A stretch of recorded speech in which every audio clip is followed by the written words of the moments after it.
Bonjour à tous, aujourd'hui nous allons parler du diagnostic du syndrome de l'intestin irritable qui peut parfois s'avérer être un véritable parcours du combattant. En tout premier lieu, votre médecin généraliste va vous orienter vers un gastro-entérologue, un spécialiste du système digestif. Le gastro-entérologue va avoir un entretien avec vous, un échange où il va vous poser beaucoup de questions pour comprendre vos symptômes mais aussi toute votre histoire. Essayez de comprendre la fréquence de vos symptômes, depuis combien de temps ils sont là, et de voir si dans votre vie, il y a pu avoir des éléments déclencheurs de la pathologie.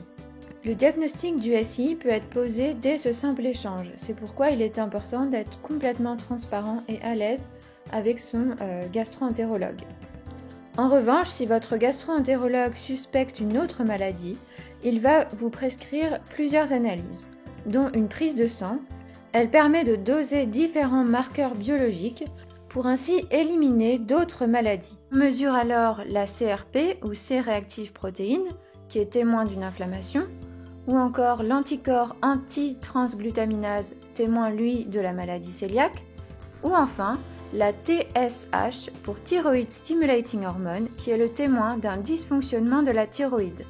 Suite à ces analyses, si le doute persiste, le gastro-entérologue peut vous prescrire une coloscopie.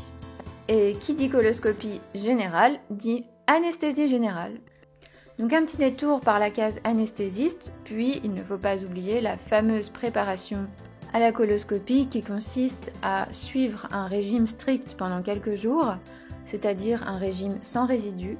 Puis la veille, il faut boire une solution absolument infâme pour pouvoir effectuer une vidange gastrique, afin que vos intestins soient tout propres pour une analyse parfaite et une bonne visibilité pour le gastro-entérologue. Un petit conseil, faites-le bien et soyez strict avec vous-même puisque sinon il faudra tout recommencer et reboire cette solution dégueu. À la fin de ce parcours qui compte bon nombre d'allers-retours chez le médecin, votre gastro-entérologue pourra vous poser le diagnostic du syndrome de l'intestin irritable en fonction de vos analyses, c'est-à-dire s'il n'y a rien à la coloscopie et s'il n'y a rien dans les différentes analyses. Le gastro-entérologue sera alors là pour vous conseiller et vous prescrire des médicaments au besoin et pourquoi pas vous orienter vers une association de patients.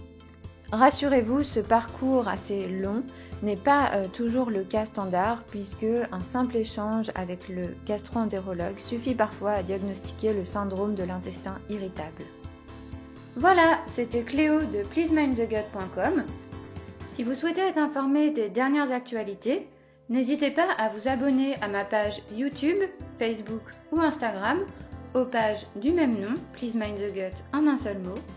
Et comme un petit coup de pouce ne fait jamais de mal, n'hésitez pas à liker, mettre un pouce, commenter ou pourquoi pas partager ma page avec vos amis. Merci et à bientôt!